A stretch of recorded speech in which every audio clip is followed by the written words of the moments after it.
All right. Okay. I don't see anyone else in the waiting room, so we'll get started here. Welcome, everyone. Thank you so much for joining us tonight. My name is Jasmine Patrick, and I'll be helping moderate the community meeting today. Before we start, though, I'd like to acknowledge that I'm calling in from my home, which is on the unceded and traditional territory of the Syilx Okanagan people. So on that note, I'll pass it right on over to Mayor O'Connor for the welcome remarks. Thank you very much, Jasmine. I'd like to welcome everyone to this evening's community meeting. I want to begin by recognizing that I'm here in Lytton this evening, not in Kamloops for a change, but I'm here on the unceded traditional territory of the Ntlaka'pamux people, and that our village, the Village of Lytton, rests on the land of the Tecumseh people who have lived here where the two rivers meet for thousands of years. Our last community meeting was on June 15th, 2 weeks before the second-year anniversary of the Lytton fire. That anniversary brought incredible media attention to Lytton. I welcome the media because I believe that our situation needs to stay out in the public, particularly with all of the other news stories that are happening in our province and the country and the world. We cannot be forgotten. Lifting the state of local emergency was a huge step in Lytton's recovery. Trialing the process of backfilling and maneuvering obstacles that have arisen is another step we've made forward. Sometimes it feels like we're making one step forward and three back, but at least we're making steps forward, and our hope is that momentum will build up so that the steps going backwards are fewer and fewer as we move on. As your mayor and council, we have continued to be actively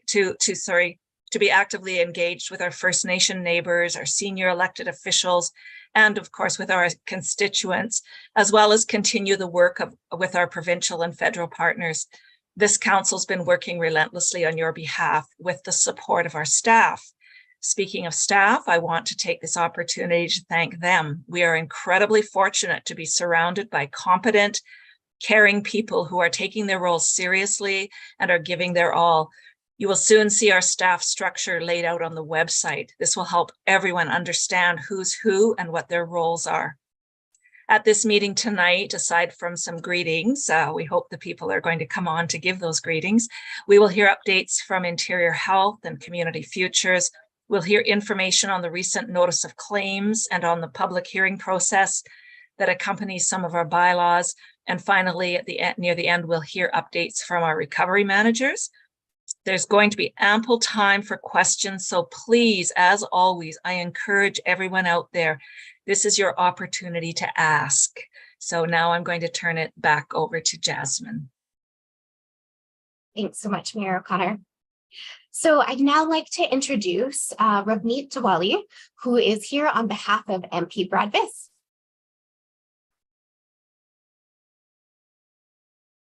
Hi, everyone. Good evening. On behalf of Brad Biss MP, I would like to thank you for the invitation and thank the Village of Lytton for hosting this town hall meeting. MP Biss sends his regrets for not being able to speak with you tonight due to previous commitments. My name is Ravneet, as was mentioned, and I am the Community Outreach Coordinator. Brittany, who normally joins the meetings, is working remotely from Halifax for the summer. And it is about 10:30 over there, I think. So she wasn't able to do the meeting today, but I'm here and I've chatted with a number of you through emails. So I'm glad to put some faces to names. MP Biss continues to work to support Lytton residents and businesses. Following the petition, the Minister of Finance and Deputy Premier on CEBA loans forgiveness for Lytton area businesses that are unable to repay, MP Biss is advocating for greater supports for Lytton by working with ministers, meeting with NGOs and stakeholders, as well as writing to media to keep Lytton at the forefront. As the mayor mentioned, I think that is a big part. We don't want people to forget what happened and what is currently happening. We are happy to see applications open for the homeowner grant, but we are focused on the still long overdue funding, including the $7.2 million for businesses that need to get out the door and delivered according to Lytton's needs as quickly as possible. And as always, if you have any questions or need any assistance with anything that has to do with federal agencies, you can contact our office. I can drop our contact information in the chat if anyone would like it. And again, thank you to the village, parliamentary secretaries, and community leaders for all the great work you are doing. And yeah, thanks for having us. Great. Thanks so much, Ravneet. And as she mentioned, if you have any questions for MP Bradvis or their office, feel free to put them into chat, and either Ravneet can capture them today, or I can send them off to them later. All right, I think on that note, we will start getting into the agenda for the day. So to start off, I'd like to mention that, as always, the purpose of today's session, as Mayor Connor mentioned, is to provide an opportunity for residents to ask questions and for staff to provide you with the latest updates on rebuild initiatives. I do want to give you a quick glance at the agenda that's on your screen right here, just so you know what to expect over the next couple hours. So in a second, I'll do a really quick run through of some Zoom items. Then we'll have a number of presenters that will provide updates. After the updates, we'll open up the session to all of your questions. And that will be it. As always, there are a few rules for participation today. So please focus your questions on topics that are applicable to the community as a whole. Staff are also very happy to answer individual questions, but please do that via email. And you can find staff emails on lytton.ca. Please refrain from using profanities or abusive language. Negative comments toward any individuals will not be tolerated. If anyone is using this type of language, they will be removed from the session today. We also ask that you only ask one question at a time, but please feel free to raise your hand again. I just want to make sure that we get through as many people's questions as possible. And then finally, if there's any media in the room today, I don't think there is, but just in case, if you do have questions, please hold them and just email them to communication@lytton.ca, and we'll respond to those as soon as possible after the meeting. So just really quickly, I'll take a second to refresh everyone on the Zoom platform so everybody knows exactly what to do when they need to ask questions. So at the bottom of your screen, you're going to see a chat button. If you click that, the chat box is going to appear on the right-hand side of your screen. And so you can use that chat box today to send us questions if you prefer to write them out. At the end of the meeting, as I mentioned, there's going to be an opportunity for you to ask your questions out loud. So to do so, please just use the raise hand function on Zoom, and that'll just prompt me to unmute you. You can find the raise hand function by clicking on reactions, and that's also at the bottom of your screen, and then you click raise hand. In case you need to call in from a telephone today, you can still participate. *6 is to mute and unmute yourself, and then *9 is to raise your hand. If you do have any sort of technical questions as the session is moving forward tonight and you need help, please just email communication@lytton.ca, and then I'll do my best to reply to you as soon as I get a chance. All right. Okay. On that note, that's all my housekeeping items. So we're going to move right on into the update section of the meeting. Again, we're going to be answering questions after all the presenters have spoken, but just so you don't forget them, please feel free to type them into the chat as you think of them, and then I'll just make a note of them to respond to you later. So first on the list today, we have the topic of reestablishment of health services in Lytton. And I believe we have both Kathy and Yvonne here from Interior Health to present with us. Turn it over to you. Great. Thank you very much, Jasmine. Thank you for inviting us here today. Just by way of introduction, I'm Kathy Duell. I'm the Executive Director for Interior Health West, so responsible for the health services that are delivered in Lytton and the surrounding areas. And Yvonne Taylor is our Health Service Director, who is also responsible for these services. And together we are here to talk to you today. So I did want to start by acknowledging that Interior Health recognizes and provides services to the traditional, ancestral, and unceded territories of the Tekaldere, the Tanaha, the Inkaklapma, the Shwepum, the Statliam, the Sayoks, and the Shikotan nations, where we live, learn, and collaborate together. I'm actually calling in today from Abbotsford, which is the Matsqui and Sumas First Nations, because I'm on my way to vacation. So And I'm just going to talk a little bit about why are we here today. So we really are excited to share with the community what we heard about engagement for the last 6 months, share some information about what's happening with phase 2, and what we anticipate for the next steps as the permanent build. And I'm going to talk a little bit about what we have been doing so far. So I finally caught up with my slides. Yay. I'm very bad at that. So what have we been doing so far? We've had 3 primary goals. It's really to establish access to primary care services. Our second goal is to increase access to services, including home support, mental health, substance use, public health services. And our third goal is really to monitor the demand for health services to support the community and continue to adapt them to meet the needs. So we've really been focused on supporting the reestablishment of basic services, supporting the site recovery, supporting the redevelopment of services, and I'm going to talk about the modular and the exciting work that we are getting to, and then engaging the community and the partners to help us identify service use and needs. If we could just go to the next slide. So where are we right now? We've had 3 phases in this project. The phase 1, which we are currently in now, is our current services. We're currently offering primary care services in the Tecumseh Health Center. We're offering home health services. We're offering mental health and substance use services that are coming out of Lillooet, and public health services. Our phase 2 is our interim facility, and that is our modular facility, which the next slide will speak to, but there's been a lot of work going on with that. The building is on the ground now, and it's very exciting. We're getting close to that date when it's going to open. And in that facility, we'll continue to offer primary care services and all of the services we have been doing, plus looking at how we can expand those services and looking at how we can add lab collection services and how we can be flexible in the space for other specialist services, both virtual and in person. Phase 3, which is really the rebuild of our new health facility in Lytton. And so that has been what the community engagement that we've been doing over the last 6 months has been about, to understand what are those services that are needed, as well as looking at all of our health system planning data.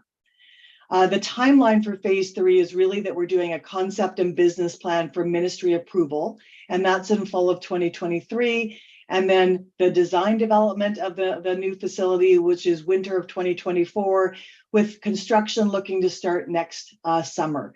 And then the timeline for build just depends on what the project is. So, but it's anticipated to be a 3 to 5 year timeline, and there'll probably be staggered phases in that.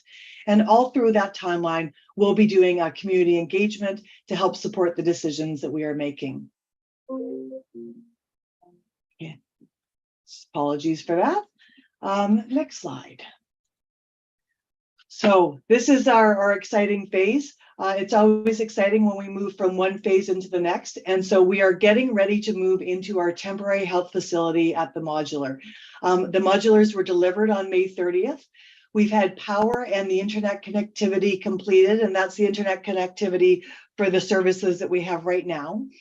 We have the doors being installed, the signage is in progress, the furniture and equipment delivery, and I know that there's a lot of activity happening at the site.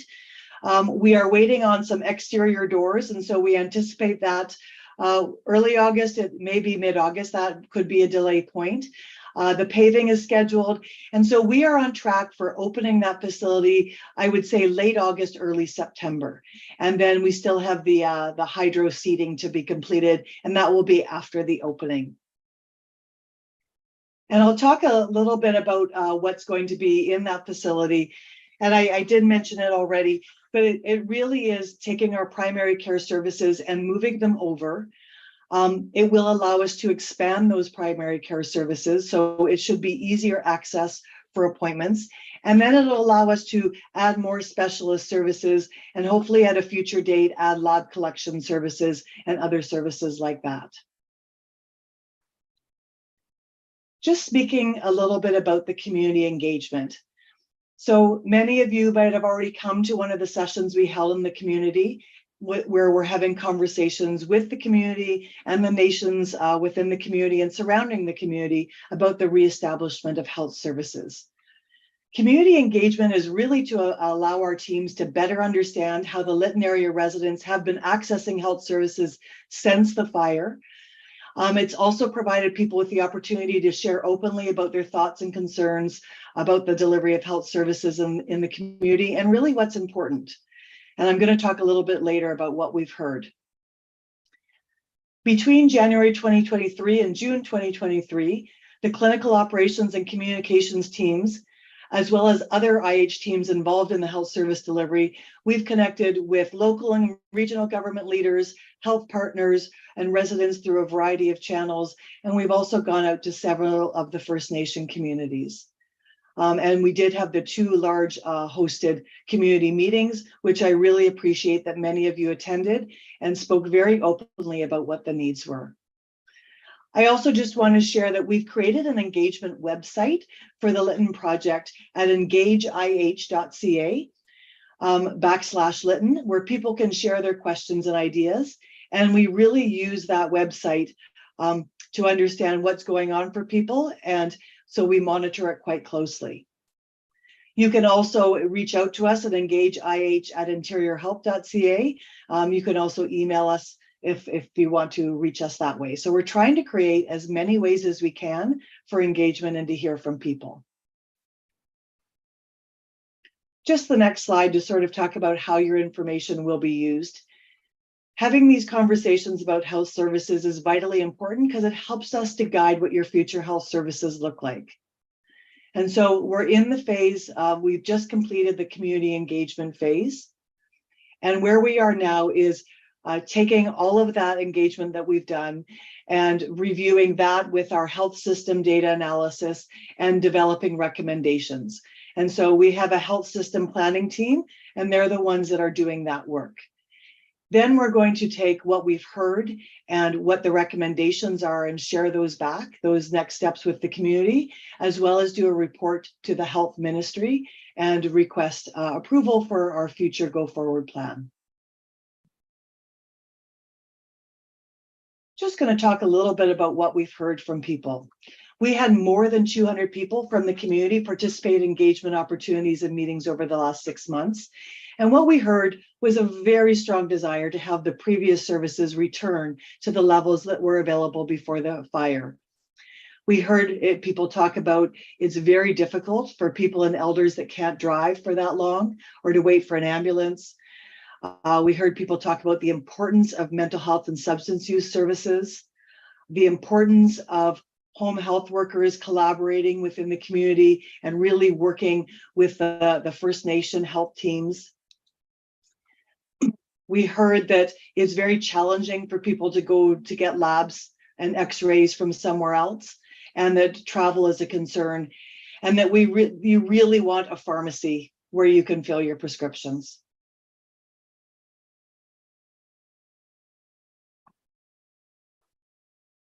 And so I just want to really acknowledge that all of those things that we heard, those are the things that we're taking into account when we're designing and delivering the services.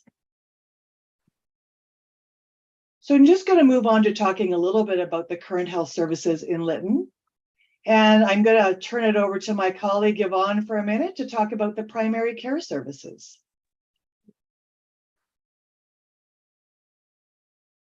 Thank you. Today I'm in Kelowna and participating on the unceded traditional territory of the Silks Nation.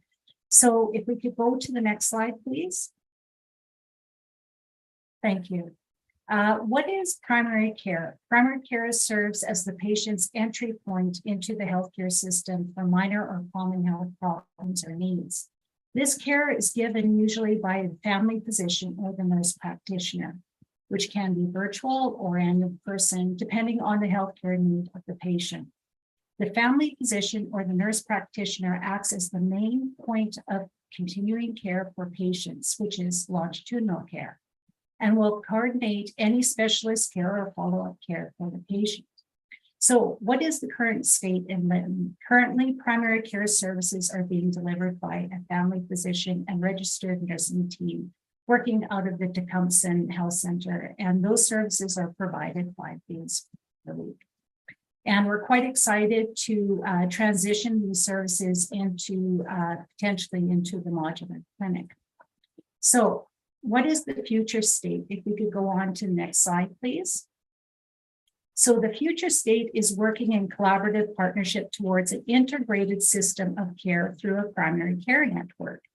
This collaborative partnership, which is in place at this time, includes First Nation partners, Rural Remote Division of Family Practice, Interior Health, community partners, Ministry of Health, etc. This is exciting because the primary care network planning is focusing on building patient-centered medical homes throughout the interior rural region of which Lytton community is a part of. So what is being planned? It is timely access and attachment to a physician or nurse practitioner to decrease the unattached gap within the population, comprehensive interdisciplinary team-based care that wraps around the patient so that the patient receives the right care at the right time. For an example, early success of this collaborative planning is soon to be dedicated position of a Lytton Aboriginal patient navigator into the primary care team. Finally, the PCN intent is to provide overarching coordinated care with clear communication that is culturally safe care. And now I'll hand it over back to Kathy. Thank you. Thanks, Yvonne. Just going to then move to talking about emergency services. And we certainly have heard from people in all of our engagement sessions concerns about access to emergency services, as well as access to same-day urgent primary care. So in our current state, both in the Tecumseh Health Center as well as the modular, ER services are coordinated through BC Ambulance to Lillooet or Kamloops. And this actually is similar to what was occurring before the fire, in that the health facility in Lytton had emergency services that were primarily more of an urgent nature, because the higher level care needs were actually bypassing that site and being transported to Lillooet or Kamloops.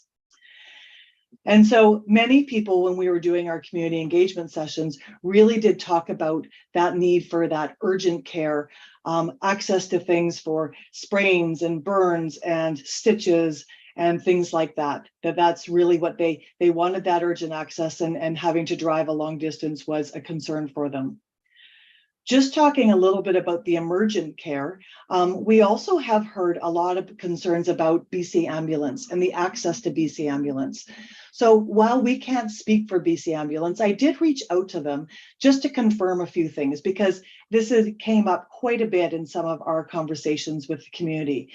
And so what I can share is BC Emergency Health Services has informed us that they continue to operate in Lytton as a normal ambulance station.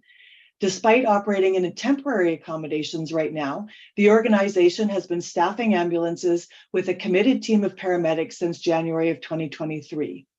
BC Emergency Health Services is exploring options right now to secure a new station and move away from the temporary accommodations. And they're aware of the community concerns and will provide more information as they are able. So I just really want to reiterate that if anybody has high acuity or emergency needs, that they should be calling 911 and using the BC Ambulance service, because we want to make sure that people have access to the care that they need. I also wanted to talk a little bit about the urgent and primary care centers, which does provide access to same-day urgent non-emergency health care, and that the closest one now is in Ashcroft. And these are open evenings, weekends, and statutory holidays.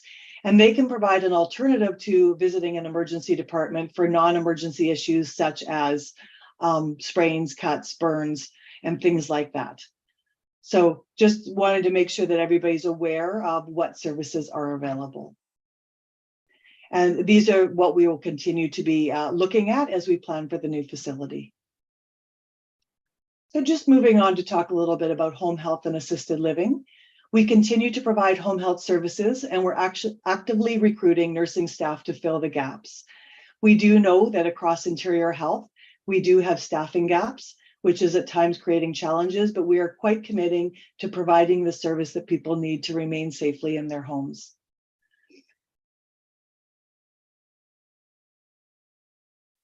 talking a little bit about mental health substance use services. We've heard a strong need for this, and we continue to provide trauma-informed and culturally safe services with an MHSU clinician visiting the community one day every other week from Lillooet.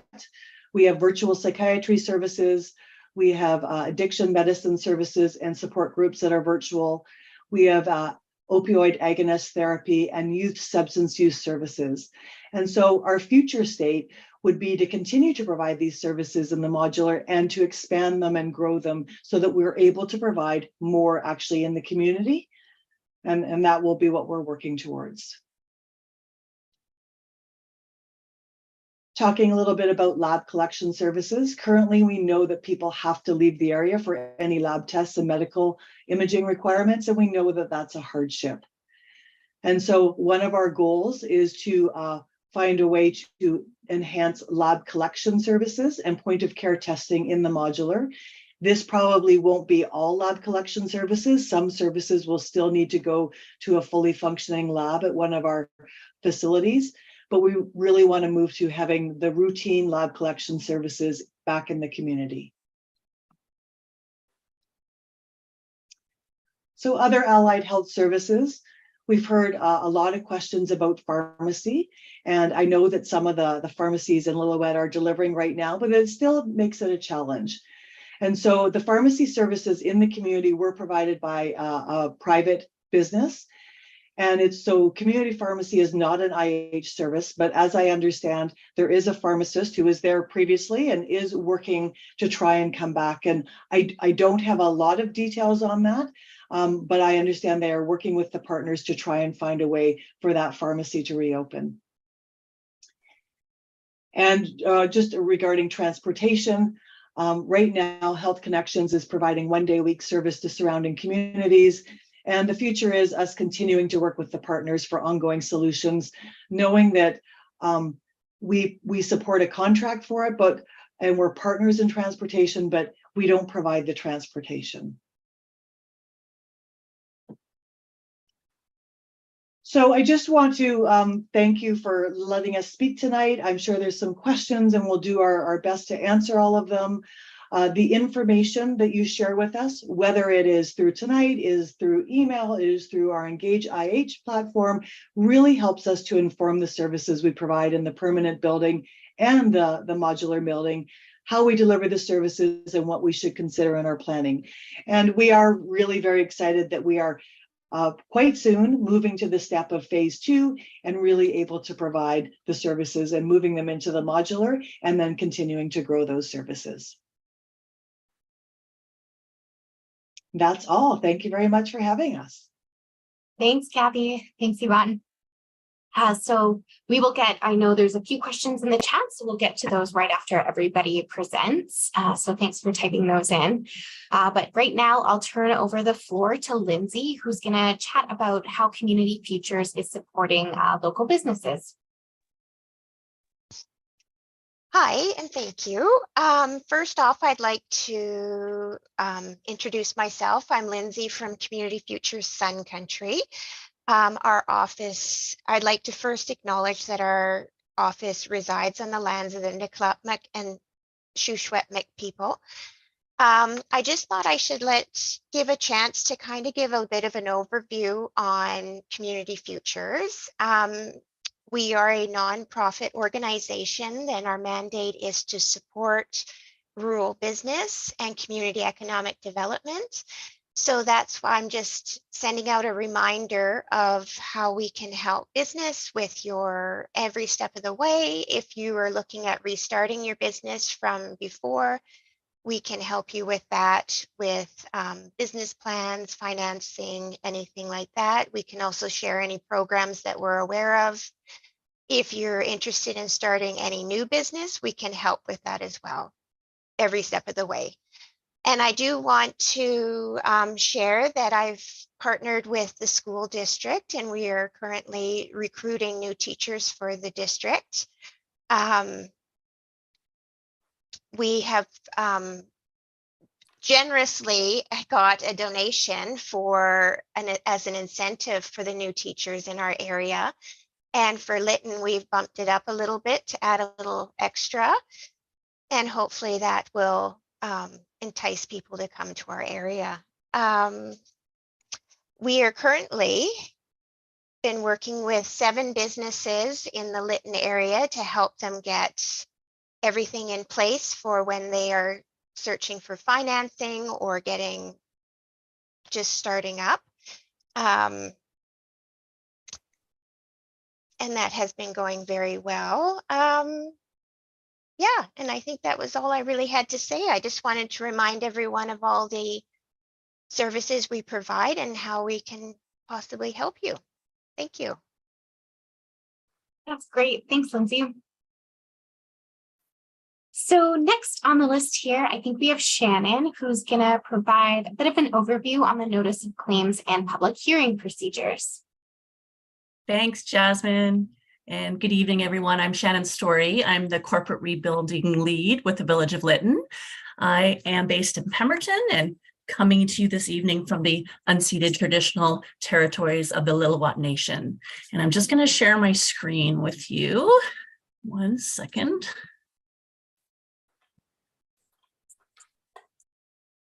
Everyone's seeing that okay? Just start up. Jasmine, is that showing okay? Yeah, I think as soon as you put in presenter mode, there we go. Perfect. Great.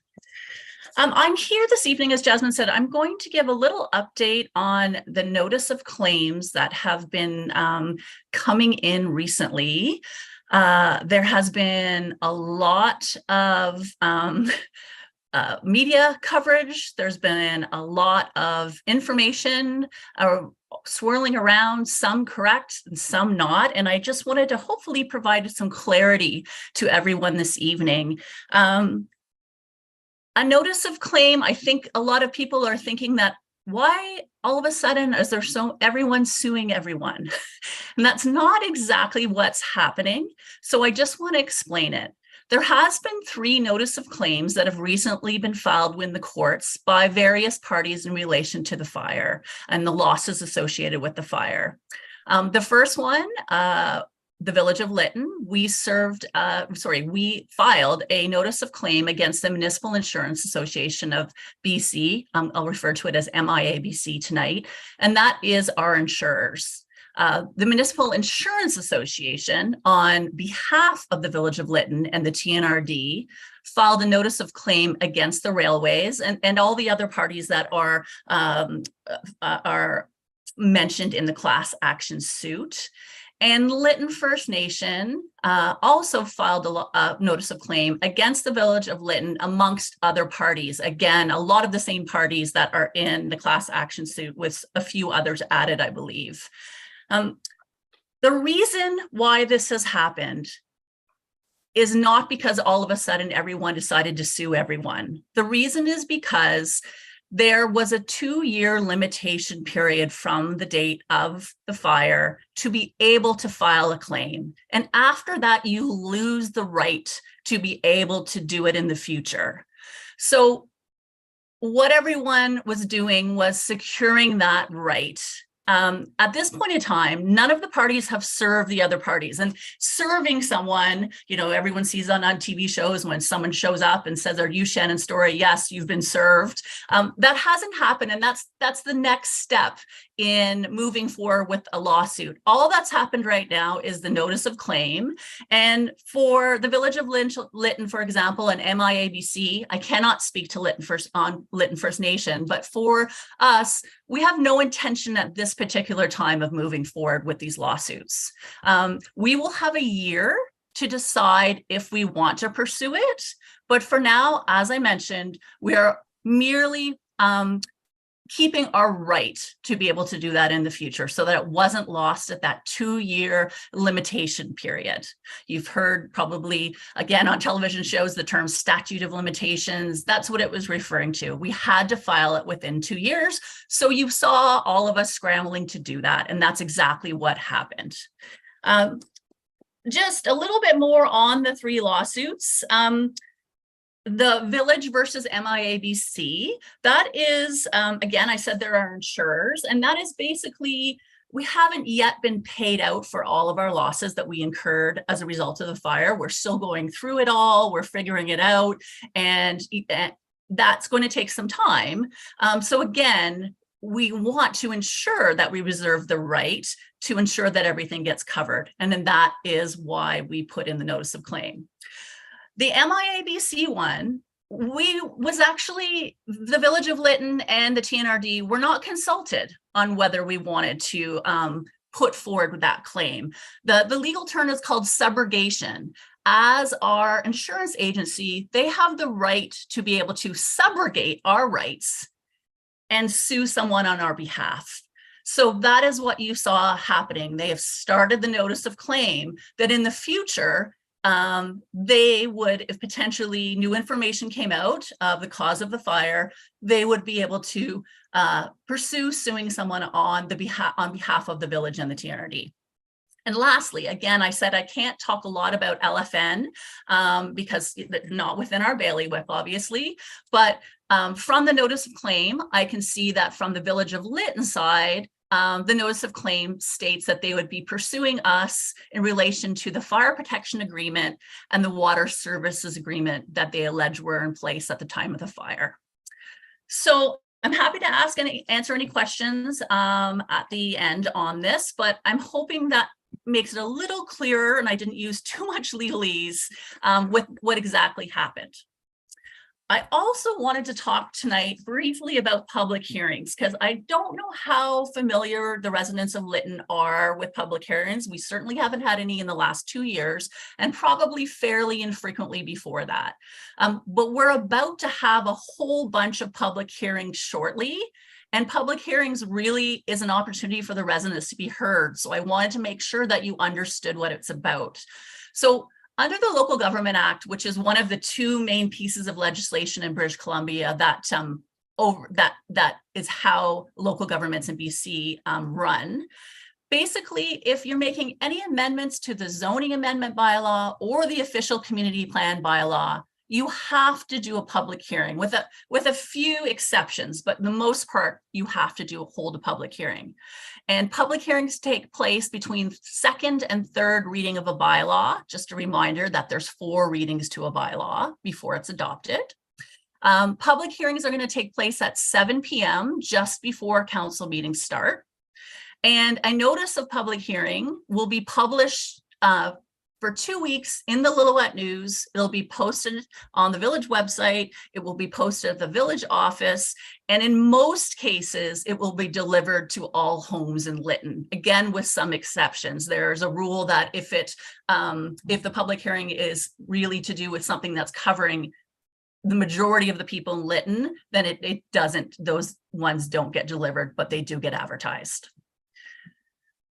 Public hearings will be held via Zoom for now, the same way that the council meetings are being held. And it's an unusual thing because it's very different from a council meeting where you hear council engaging, taking the lead, asking questions. A public hearing is for council to listen and to listen with an open mind to what the residents are telling them of whether they want the zoning amendment bylaw or the official community amendment bylaw passed. So it will be a bit different that council will be there listening to what you have to say. You can either show up in person and speak, or you can send correspondence that will be a part of the public hearing package. The correspondence has to be received after the second reading of the bylaw and then up until noon on the day of the public hearing. And you'll hear our corporate officer report out on what correspondence was received. So your correspondence becomes part of the public record. If you want to speak in person, how it works is you can speak for up to 5 minutes at a time, and you could speak to up to 3 times at a public hearing. So you can go talk for 5 minutes, then we let everyone else who wants to speak. Once they've done that, if you have more to say, you can talk for another 5 minutes. Then we let everyone else that wants to speak. And lastly, you can speak for a final 5 minutes. And then one really important thing that is based on the Local Government Act and a lot of legal precedents is that once a public hearing is closed, council cannot receive any further information on the bylaw. So it's very important that you show up in person or correspond ahead of time, because after that it's closed. If you send something to the corporate officer, they will have to say, I'm sorry, this public hearing has been closed and we cannot receive new information on this. Council has to make a decision based on the information that they have. And I think that's it. We will be starting them in late August, early September, and we've got 3 coming up, bang, bang, bang. And again, myself or a corporate officer are always available to answer any questions on public hearings. And that is it for me. Awesome. Thanks so much, Shannon. Thank you. So if you have questions for Shannon, please type those into the chat now if you want to remember them. If not, right after Mike's presentation, we'll get to everyone's questions. So on that note, I'll actually turn it right on over to one of our recovery managers, Mike, and he's just going to provide you with the latest updates. Okay, thanks everybody. It's been an amazingly busy time in Lytton for the recovery management office, with a number of activities going on since our last meeting. So I get the next slide, please. So as people have seen this sort of visual before, we've been sort of focusing in the area outlined in red, which is mostly on finalizing site cleanup, getting the remediation resolved, getting most of our archaeological work finished. And now we're sort of starting to shift into the provision of utilities and services, start working on our housing and some of our initial works we need for business and government services to come back online. So next slide. So where we are right now is we finalize remediation for most sites. We've got our reports in, we've got our opinions from Ministry of Environment. There will still be a few outlying, a few outliers that we need to work on, but we've largely covered them all. We've largely finalized the archaeological work that's been done for most of the sites. There will be some sieving of some earth that's still remaining, but most of the works on sites have been completed. With the exception where we have areas where there are ancestral remains. We'll continue to work on those with great detail, care, and respect.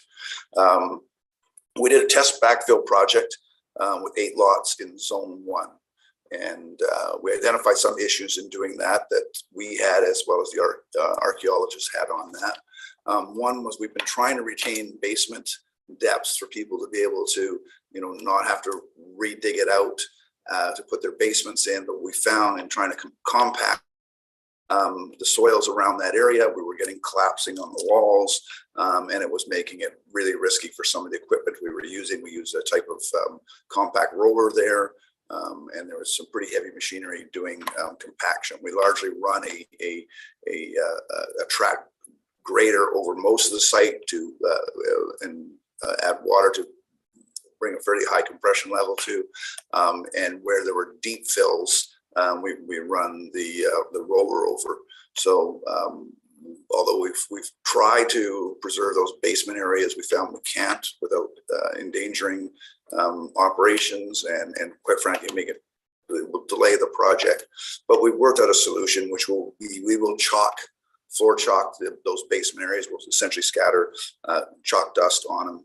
That we can fill them so that when we have to go back at a later date and working with the owners on those that want to put a basement, there'll be a known depth you can go before you're hitting any sort of archaeological areas. You'll be able to go, you've got clean soil, going in there. As soon as you get some chalk dust, you'll know, okay, now going any further after that, raises the risk of archaeological issues.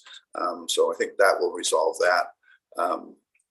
There were concerns about heavy equipment moving on the site. What people didn't understand is there's heavy equipment had moved on that site for the last 2 years. We weren't the first tracked vehicles going over on that. And I think we clarified that information. In one case, there was an incorrect fill placement. Some fill went on an area that we hadn't cleared yet. There was no archaeological damage done to anything. That area we were just waiting for an owner's clearance to do some fill on there.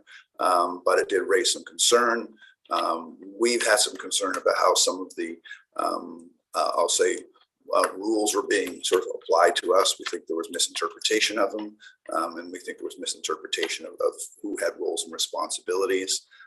We met, I myself met in Victoria with the executive lead responsible for the archaeology branch. They came out here this Tuesday.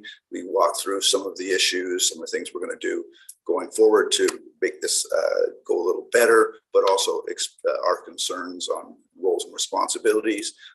They've essentially agreed with us. They've revised the roles and responsibilities, sent notes out to everyone clarifying for them what they are. And we've also revised our operating process, that it's the Village of Lytton's project.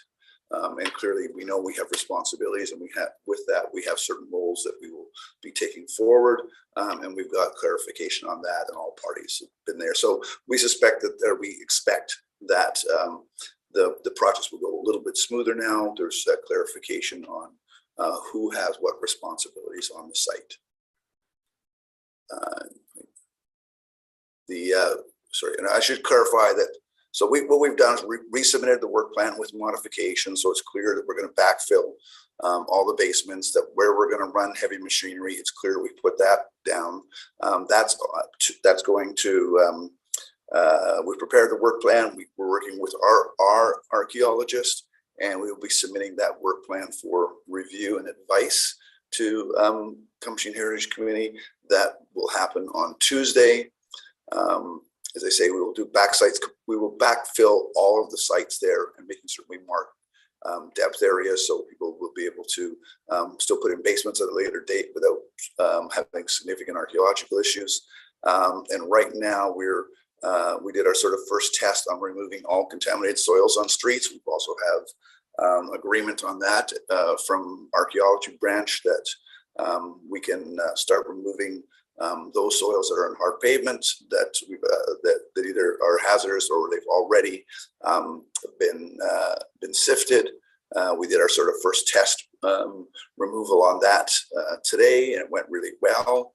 It involved significant marking. So if you're on the site, you'll see chalk marks all over saying, move this, soils, don't move these.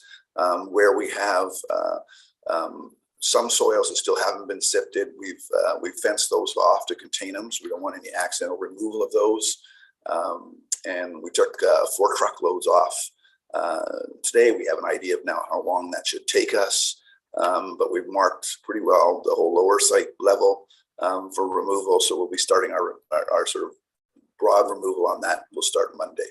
So you'll see a lot of equipment and on Monday, and a lot of trucks coming and going. A lot of it's contaminated, so it has to go to Cache Creek. So there's a bit of a turnaround on some of the trucks. But all the trucks will be carrying a second trailer, the pup trailers, so that we're moving a lot of soil out of there quickly. But there is still a lot of material we moved off the site that will then clear our roads, and then we can sort of largely finish cleaning most of the roads. There will still be small pockets where there's some sifting needs to be done, and we will work with AEW to determine our sort of next steps and how we're going to manage that part of the process. Okay, the next slide. So since our last meeting, one of the things we've done is we've really been focusing on shifting to the rebuild. On June 30th, which was the 2nd anniversary of the fire, we had a blessing event.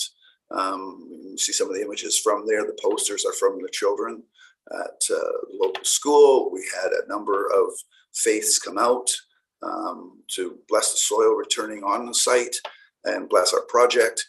And it was quite moving to see soil come from different communities, water come from different communities. It was put in the initial fill. So this was our sort of really the turnaround from a recovery to now into a rebuild. So for those of you who were there, it's a pretty amazing event. We will continue to celebrate different stages of this project as we sort of move forward.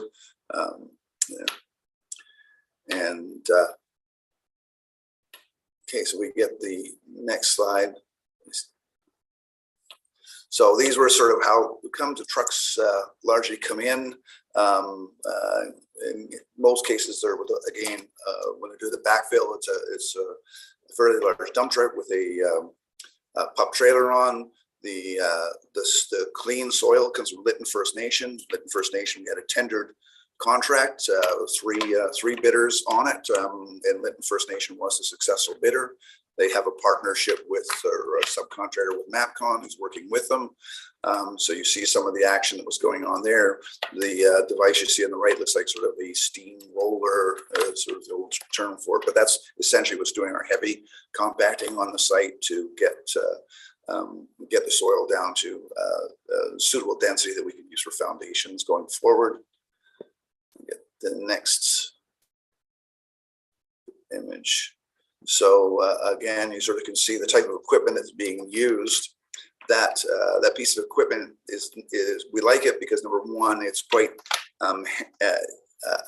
easy to maneuver and sculpt soil around, but at the same time, those track treads, we move it around and that actually compresses the soil. So when we're dealing with sort of lower levels, 2 or 3 feet of soil, we can largely use that for most of it.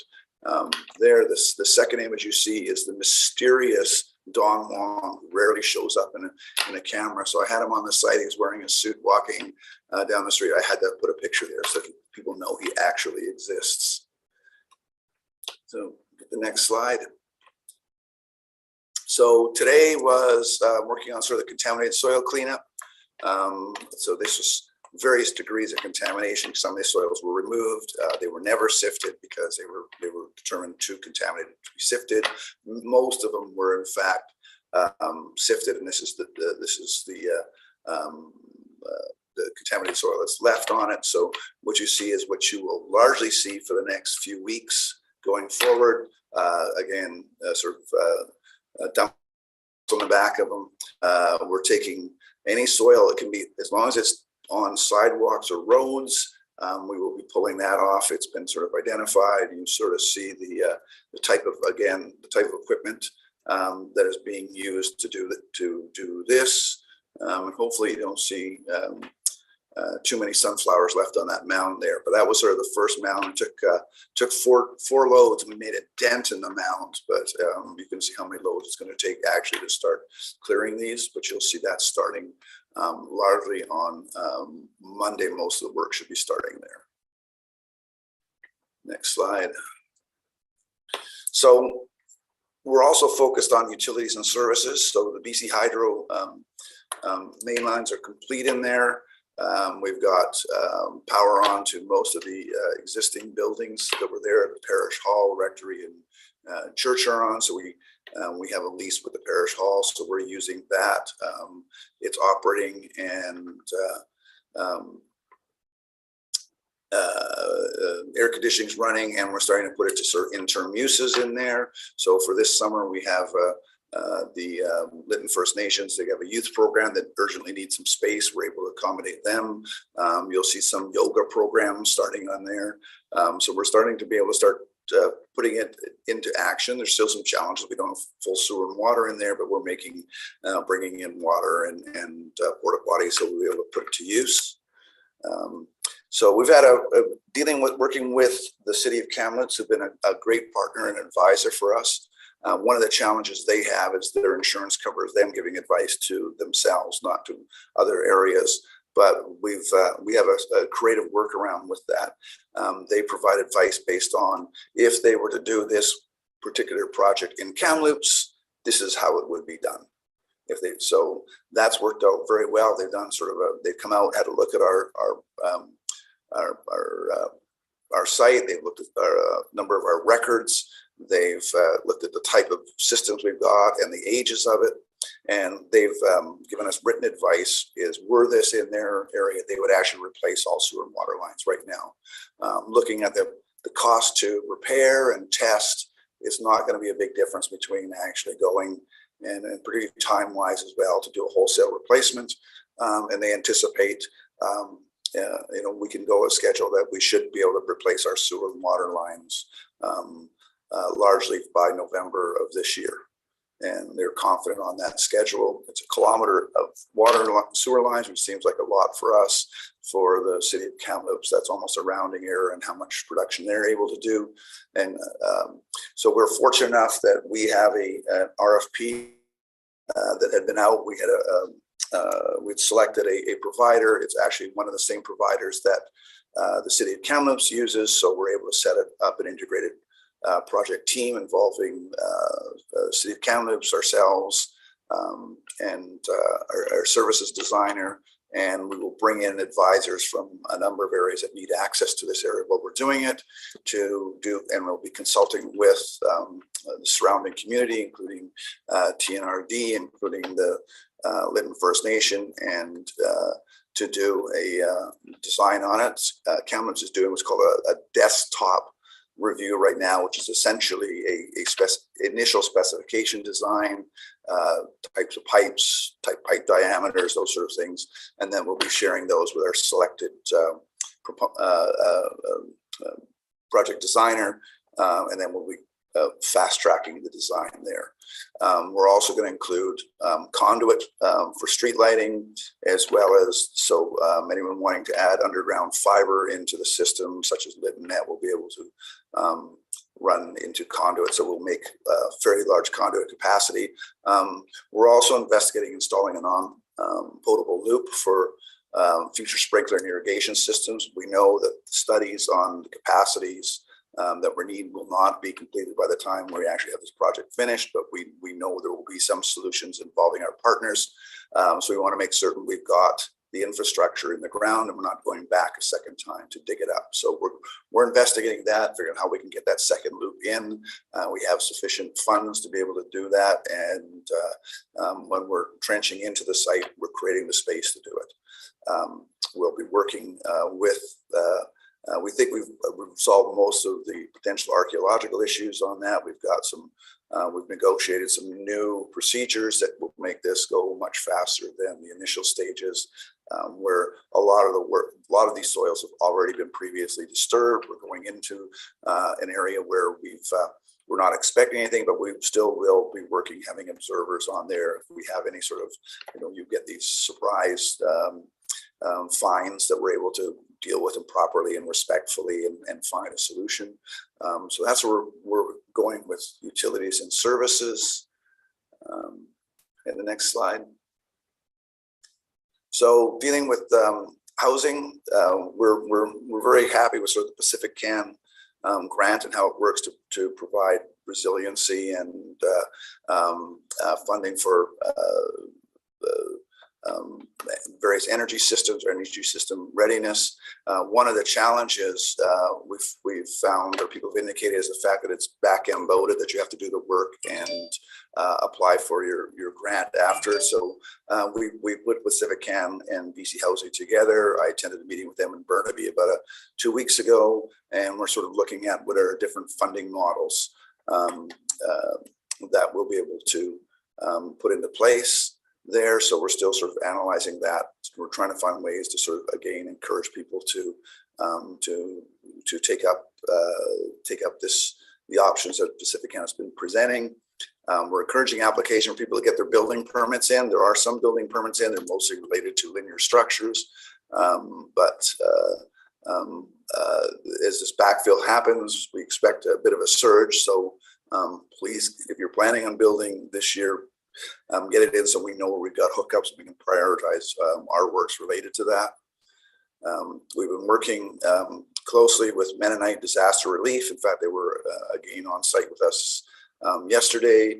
We're coordinating how to help them get a number of buildings built, as well as deal with some of the risks and concerns they originally had, and I think they managed to resolve that. They had their when their senior people from Winnipeg come out, and they were quite happy with sort of with Lytton, how well we're prepared, and that's largely that they're going to be ready to start as soon as possible. I know they're starting to meet with some initial people who've expressed an interest, and those meetings have started already. We're getting, one thing's interesting, we're getting regular calls from people looking for lots, people that have either lived in the area previously, that are living in other areas, but that are planning on the work here, they're planning on settling, they're looking for lots. And right now, an interesting tell is there are no lots for sale. I mean, I think there's one we've heard of up in Loring, but there's nothing in the town for sale right now. For us, that's a good sign when the lots come off the market, because that means people are sort of making that decision to largely stay. Get the next slide. So again, we're also investigating adding mixed-use housing to assist commercial rebuilds. One of the things commercial property owners express is, the difficulty in, absorbing all the risk and the financing cost of building a single-purpose commercial building. So we're looking at, can we add mixed-use housing or assisted living housing or various types of subsidized or semi-market housing. We work with BC, we've been again meeting with BC Housing on that. We think there's some models. There's also a division of the Mennonite Society that actually does this as well. We interestingly discovered just yesterday. So we're putting them together with BC Housing and looking at other ways that we could potentially have supported or social housing added that would help commercial builders rebuild. And we're meeting with Pacifican. They will be the mayor and council meeting with Pacifican. We'll be supporting them on helping providing input in the new commercial program. We have some ideas. They're in the sort of development stage of that, and we have from a recovery point, we have some ideas that could actually, we think, would encourage and help businesses return and prosper. Then next slide. So on the government services facilities, thanks to my former ministry, Citizen Services, they've been providing us more furniture. 10 laptops have arrived for us. They're providing us fridges and microwaves and helping everything they can do to help get our offices set up, and that's worked. We are working on applications and meetings for funding from the federal government for our next stages. As mentioned, the parish hall is activated. Youth program is starting shortly. We have a signed agreement already on that, and my understanding is the first yoga class is going to be on the 30th. So I think there'll be some more information there. And so at this point, over to questions. Awesome. Thanks so much, Mike. And thanks to all of our speakers. So as Mike just said, we are now going to open it up to all of your questions. So if you do have a question, please use the chat box if you want to type it out. And we'll respond to those for as long as we have tonight until 8:30, until we run out of time. But you can also ask your question out loud if you just want to raise your hand on Zoom, and you can speak out loud, and you do that again by clicking reactions and then raise hand. As a reminder of who we have here today, we've got Kathy and Yvonne from Interior Health. We have Lindsay from Community Futures. We've got Shannon, who's our corporate officer, and Mike, who you just heard from, our recovery manager. I believe we also still have Ramit Dhaliwal, who is here on behalf of MP Vis and can relay your questions over to the MP's office if you have any. So on that note, maybe I'll get right to some of the written questions that we've received so far. And maybe I'll start up here with Interior Health. So for you both, Kathy and Yvonne, the first question that we've received is, will IHA new builds include assisted living?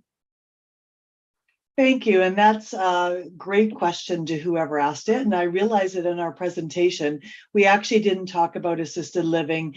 And so we certainly at many of the community engagement sessions, we heard about the desire for assisted living, other forms of supported housing, as well as palliative care so that people can remain in their community for end of life. I can't confirm that it will include assisted living. What we have to look at when we're doing health service planning, part of the challenge is that the health service guidelines, and this is actually for many things, not just assisted living, but the health service guidelines for new builds have changed since St. Bart's was built. So at this point in time, you couldn't build a 6-bed assisted living. So that's what was in the community before. And that actually wouldn't meet the current guidelines to only build a 6-bed. You would have to build a larger one. So we have to look at what is needed in the community. We have to look at what is feasible, and we have to look at maybe how can we be creative. So maybe it's assisted living mixed with something else so that we can meet the guidelines and the staffing levels that are required. So we've certainly taken the information that we heard at the community forum, that people want assisted living, that they want other forms of supported housing, and that they want palliative care in the community. And the design team will be looking at that as they design the future state. Perfect. Thanks, Kathy. The second question I know actually came before you had your slide on lab services, but maybe just to reiterate in case we missed it, I think in your initial comments you said hopefully there'll be lab services in the temporary building. Can you just confirm that one? Yeah, no, and I'll speak to that. So I want to confirm our intention to provide lab collection services in the new building. I think the reason I said hopefully is because there's certain things that have to be in place before we can move forward. So there needs to be a greater degree of connectivity. So we do need the TELUS connectivity, and I am not the techie person. So if you ask me a really technical question about why this is so, I won't be able to answer it, but I can get you the answer. We need the TELUS connectivity in order to move forward with the lab services so that we can support the lab modules that are required for Holter monitoring and lab collection services. The other piece, though, that's very important once we get the connectivity is we also need accreditation. So any kind of lab collection has to go through what's called a DAP accreditation service. And so they come in and they do an accreditation, which would be required before we could offer that service. So absolutely our intention is to move forward with that, but it is a bit of a process that we have to go through in order to get there. Great. Thanks, Kathy. The next question for you is, we are aware that the primary doctor virtual service is minimal and mental health and substance abuse supports are also mainly virtual. At what level are these being accessed? So, and that is a great question, Mayor O'Connor, that I can get you data. And so I don't know the answer to that off the top of my head. We can ask for some data. I do know that mental health services are being accessed both in person and virtual. So I did hear from our manager that many people do go to community in-person visits in Lillooet, and that they're also using virtual services. But the challenge is the connectivity of the internet, which can be sketchy. So that's what the problem is for people. We do see in other places, people really do use a lot of virtual services, especially for mental health services in some cases. So our goal is to make it easier for people to actually use those services. So, part of the modular might be space where people could access those specialist services with our equipment and the support for using the equipment from our staff. So we'll be looking at innovative ways that we can do that, but I don't have the data on the numbers, but I can get that for you. Thanks, Kathy. And the final question that I see on yours for interior health, a bit of a statement up front. So we're losing long-term community members due to lack of healthcare services, lab and x-ray, etc. These residents who did not lose their homes waited 2 years in hopes of more reliable health services, and now they're leaving. And is it possible for interior health to make some more firm commitments as to what services will definitely be returning and at what point? Yeah, and Councillor Thorpe, I absolutely understand the desire to know what is coming in the future. And our goal initially is to look at what services could we provide in the community in its current state, right? So really partnering with that Tecumseh Health Center to try and provide the services that we could in the current state while building as an interim state and really trying to work lockstep with the community as the services and the infrastructure is expanded to then expand our services. And so part of it is, we really do need that infrastructure support. It's hard to expand services when there isn't housing yet, right? So we need to think about housing. We need to think about the internet connectivity. And so our goal is to continue to expand services as we can within the community. In terms of the future state and the permanent services, if you recall in the one of the slides I presented, we really talked about that is phase 3. And so we've been really focusing on the engagement to guide our phase 3 and hearing from the community. And so that should be coming quite soon, right? By the end of this year, we should have defined what that future state looks like. So hopefully that question will then be answered and people will be able to make firm decisions. Again, the reason I use hopefully is because There are other partners involved and it requires ministry approval. And I can't speak to the timeline that everybody else, those approvals will take. But I can say that fall of 2023 is our timeline for developing the proposed plan for the permanent build. Great. Thanks so much, Kathy. And I'll give you a bit of a break here and I'll move over to questions for Mike. So, Mike, the first question for you is a bit of a clarification, which is, will archaeology be going on for up to 3 years based on your comments? The question is, so archaeology could be going on for up to 3 years. I've heard that date. I'm not certain where it comes from. Right now, the archaeology that will be left to be done, essentially there is some sieving required of some earth that's on the site. Any sort of time we're going to be rebuilding on there, if we're going into certain soils, there will be some degree of archaeology that will happen, but it's nowhere near sort of the massive amount of works that have been done. The archaeology work that was being done was largely driven by the remediation work that has been done, and most of that is completed. So there will be, I would say, dribs and drabs of work that'll happen. We've got some sites that hadn't been cleaned, so there will be some works that still have to be done there that will produce some archaeological work on it, but it's not sort of the massive sort of project you've seen go on the last 2 years. It will be sort of, as we sort of are doing bits of work as we go forward, including things like digging up for the sewer and water. But again, that's planned to be done this year. As homeowners go back, depending on whether they decide to put a basement where there wasn't a basement, that will generate some archaeological work. But it's not sort of the large project that has gone on. Largely, by the time we hopefully get the backfill part of the project done, that will largely complete the requirements of our archaeological permit, and we'll move now into the more traditional sort of one-off archaeology. An archaeologist works with us through the village and working on as a owner or developer, and will sort of be, I would say, much more typical archaeological work that will happen sort of going forward. Thanks, Mike. The next question on the list is, when will backfilling resume? Oh, sorry, my screen just jumped. When will backfilling resume, and when will Zone 1 be completed? So we initially submitted a work plan to refill Zone 1 on Tuesday. There was a bit of a challenge there. There was neither enough attendees at the Country Heritage Committee from LFN or from NNTC to create a quorum. We did not get a decision from them on that. The archaeological branch also attended and has requested that they provide a 48-hour response time that expires on Friday. I don't know if we'll have it. They indicated they probably won't. It's again scheduled for this Tuesday.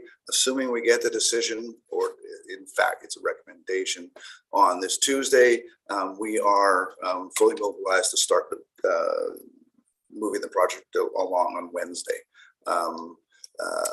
I don't foresee any problems on that happening, but I've also learned to be cautious, and if need be, and we get a delay on this, we will again raise this with the archaeology branch. We think having done the initiatives we've done, we're okay to proceed.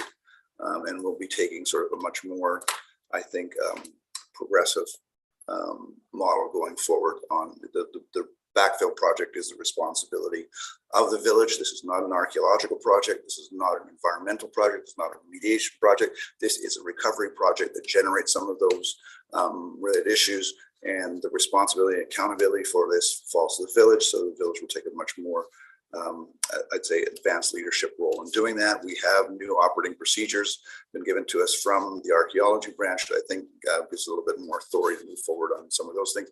I am hopeful that we will get that decision on Tuesday so we can start it on Wednesday. Doesn't mean we stop, because in the meantime, we've got all that soil we've got that's been on the site way too long, that's growing sunflower seeds. We started that project If we get pushed by another week, we'll still keep going. We have the trucks are there. We have the equipment. It doesn't essentially slow us down. We just move on to that part of it. And we just, we teeter-totter a little bit back and forth between the backfill and cleaning remediated soil off the site. Thanks so much. And actually, while you're on the topic of soil, the next question is, why is it taking so long to have these contaminated soils removed? Because I didn't get hired till April. I don't, that has been getting that soil off the site. We've been dealing with a lot of, quite frankly, other issues, trying to resolve. When you're sort of in a recovery mode, you're dealing with recovery-based priorities. Now that we've switched over to the rebuild, we're really dealing with rebuild priorities and getting a operating model, which was new to the archaeology branch. It's new to all of us on how to deal with this. We've since got directive letters that we can remove those soils from paved and hard surface areas. That decision we didn't get till yesterday, so we started on it today. So we don't wait. We didn't wait a day. And we'll continue on that project starting Monday. We're not going to do it on Friday. These sort of they usually end up being half-day works on Fridays with truckers having to bring their vehicles back. So it didn't make sense to continue on Friday, but we will continue on Monday, and you'll see more and more loads of the contaminated soil coming off the site starting Monday. Awesome. Thanks, Mike. The next question for you is regarding the replacement of water and sewer. Will Main Street have to be dug up to do this? This person's just thinking about traffic movement and time of disruption. Yeah, it's unfortunately likely will, although we know that some areas of sewer services on Main Street are actually surprisingly not that old. By the time we get in there and we will try and reuse if we can, but I suspect it's not going to make sense to do that. Being we're there replacing water, replacing conduits. You will see from, starting in probably August till, we've said the target is to have everything up and running till November. You will see sewer and water trenching going on through the town. We recognize that causes disruption, so there'll be traffic control on it, and that'll be part of it, but it will be the quickest way to get the village up and running with a system, quite frankly, that'll last them 25 to 50 years. So you're not going to be having to spend money on replacements of worn out systems. You're getting a brand new sewer and water and related services system in there. So thanks much. The next question here is, will the entire Village of Lytton IR17 and IR18 be included in non-portable water loop? So that's one of the things we are investigating. We are working closely with LFN, and we will be working with TNRD on the initial design of what we've got. We are proposing a non-potable loop as well, as we want to, we know there's a number of houses in LFN that are currently on septic. We want to make certain if we're upgrading this, that we're working in collaboration to get them hooked up to the sewer system. We also benefit from water supplies that come from LFN into ours. So it's very much a collaborative model going forward.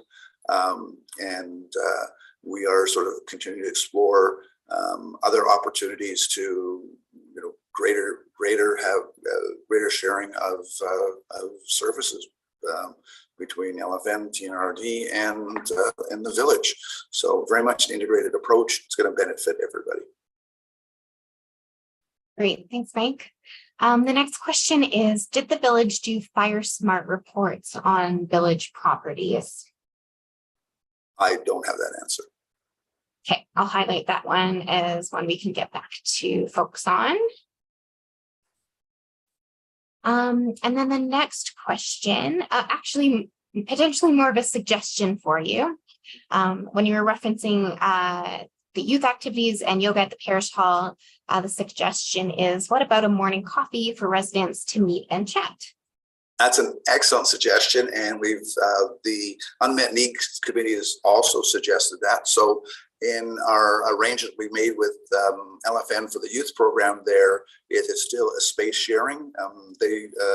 That there'll be times that we want to have the coffee or we want to have some meetings. We've made abilities for us to sort of move in and out of the space. I can tell you, I was at Costco last week and I stocked the place up with coffee, creamers and sugar and stuff. So, and I know the mayor and councillors are very eager to start coffee sessions in the facility there. That's great. Good news. The next question I'm just seeing come in is, what is the plan for the sewage treatment plant upgrade or replacement? Environmental lagoon was going to be studied by the former council. What is the plan for an environmental lagoon? So I guess 2 questions there. So I think there's both our sewer and water sort of long-term to have some reviews. I mean, we've done work with the water systems to get us off the boil water advisory, to increase the holding of waters behind the dam. Right now, our sewer system is operating at way less than capacity. We want to get sewer and water turned on, operating, upgraded. We want it to be future-proof. So when dealing with our pipe systems, whatever we go with on both bringing water in and dealing with sewage could change, but we're going to make sure we make it so it's future-proof, that it will be able to adapt the change. There are going to have to be a number of studies done for the sewer and water, but quite frankly, there's times to study and there's times to build, and we're the time to build to get everyone on. We will then sort of look at the other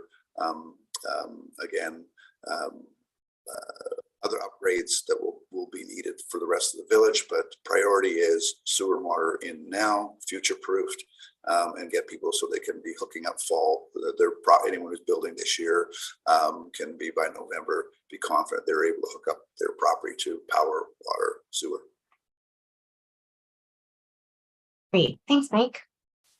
The next question is, great to have power in town right now, but isn't it the best time to bury the power too, as well as everything else? Can't funding be found for a common sense project like that? The decision to have the power where it was already made by the time we got here. I don't know whether that was the best decision or not, but the fact is, while we're doing the sewer and water, there is opportunity to put conduit in there. We're going to do that. We already have the BC Hydro systems up. It's a fact, they are up. I can't undo that. But we can again prepare ourselves for future by making certain we have fairly extensive buried conduits, so at future dates we can push whatever type of lineal systems through there that we need to push through. Great, thanks, Mike. I think I'll give you a little bit of a break and I'll jump up to a question about businesses. So I'm not sure if this is a question that Lindsay, you can support, or potentially CAO member Ket. The question is, when can we apply? Oh, it just disappeared. When can we apply for business permits and when will they be given out? Our insurance is only extended a year. Will we be able to meet that timeline?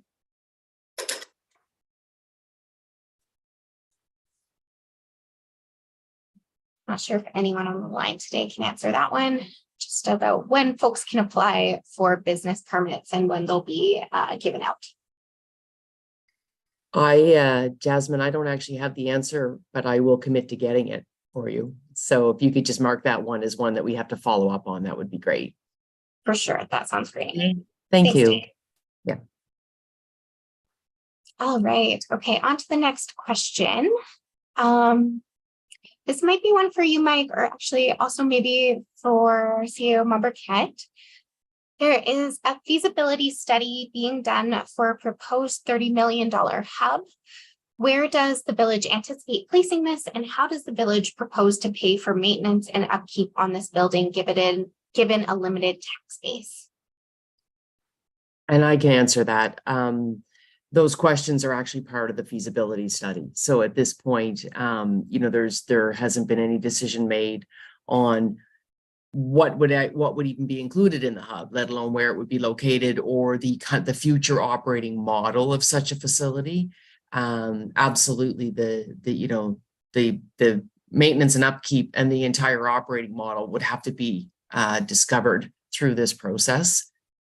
So we wouldn't, that would all be wrapped in with it. Perfect. Thanks, Dan. Yeah. I think those are all the questions that I'm seeing in the chat currently. I will give it another minute or so, just in case anybody's furiously typing in the chat. Or please, if you want to ask your question out loud, just raise your hand, flag me down, and I'll make sure I get you unmuted.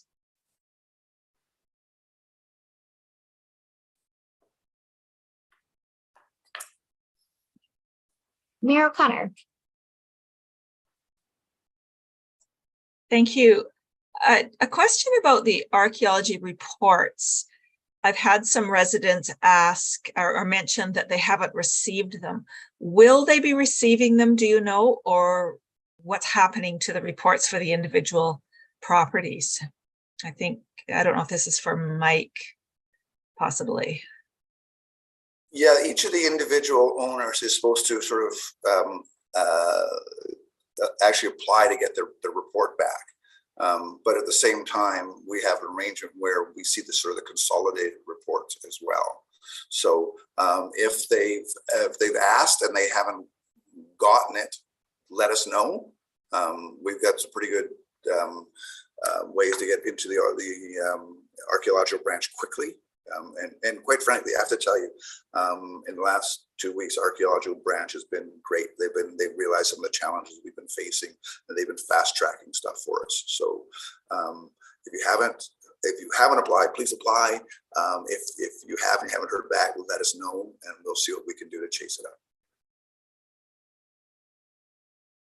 Great, thanks, Mike.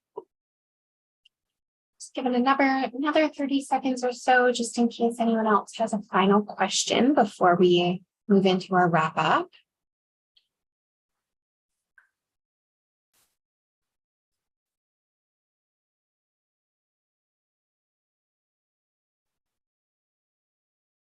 Ernie, I see your hand up. I'll ask you to unmute. Yes, Ernie Wagner at 1324 Botanic Creek Road. Good evening, Mayor and Council and staff. Just wondering if there's any plans to put in low-cost housing in Lytton. Thanks, Ernie. Is that something potentially our CAO can answer? Or even Mike, maybe if that's we are investigating that. We have BC Housing has come up here. We've met with them. We're looking at sort of the different options, whether it's rent geared to income, subsidized or social or near market housing. And we've also been down to Burnaby to meet with them. So yes, we are looking at ways of providing more affordable housing into the village. So I've been fortunate enough earlier in my career, I was the vice president of BC Housing. So I've got good relations there. I know people there. I also know some of the programs that are there. So we believe there'll be options there. BC Housing believes there'll be options there. And they're eager to work with us on as we move into that stage. As I say, our priority's been switch to rebuild, get the services going, but also in that first slide I showed you is switching to housing. So getting people able to start building, but also start working on some of our non-market and subsidized housing opportunities. We also are meeting with our partners at LFN on their housing needs as well. They have a number of elders in Chilliwack that want to come back. So we're looking at how do we bring LFN needs, our needs, and TNRD needs together, and how do we sort of get a broader housing strategy together.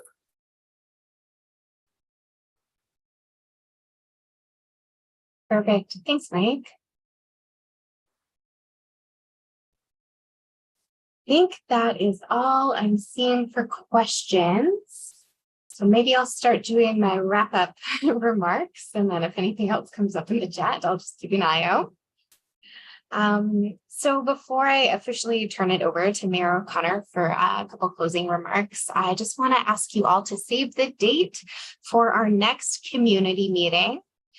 So that's going to be on Thursday, August 31st at 6:30 p.m. So it's just up there on the screen for you, August 31st at 6:30. Thank you all so much for attending today's community meeting, and just a quick thank you to all of our speakers and presenters for being here with us today. I really appreciate you taking the time. So on that note, I'll turn it over to Mayor O'Connor if there's any last words she'd like to say. Thank you, Jasmine. I'd just also like to thank the presenters tonight, Kathy and Yvonne from IHA for providing the updated information, Lindsay from Community Futures, Shannon for providing the information of the notice of claim and as well the hearings. I really appreciated the simple explanation to help. I know I understand it all better now after hearing that. And of course, Mike, our recovery manager, I know that both Mike and Dawn have so many balls in the air right now, working on so many different things that the updates they give there's a lot of information, and there's a lot of things I know that they're working on that maybe they're not ready to share with us yet. So please keep coming back to these community meetings. As Jasmine said, the next one is at the end of August, and we're going to hear more and more updates as time goes on. And again, thank you everyone out there for attending tonight's meeting. I think this is really important. And thank you for all the questions that were asked. So I'll turn it back over to you, Shannon. Sorry, Jasmine. That's okay. Thanks, Mayor O'Connor. Just before we wrap up here, I just want to say the 2 questions that we weren't able to answer tonight, please don't worry, we'll make sure that we get responses to those. We'll actually capture it all in a Q&A as we always do every month, and we'll get that posted to the website as soon as we possibly can. And that'll include the questions not answered, but also all the questions that we were asked and were answered today, just for easy reading.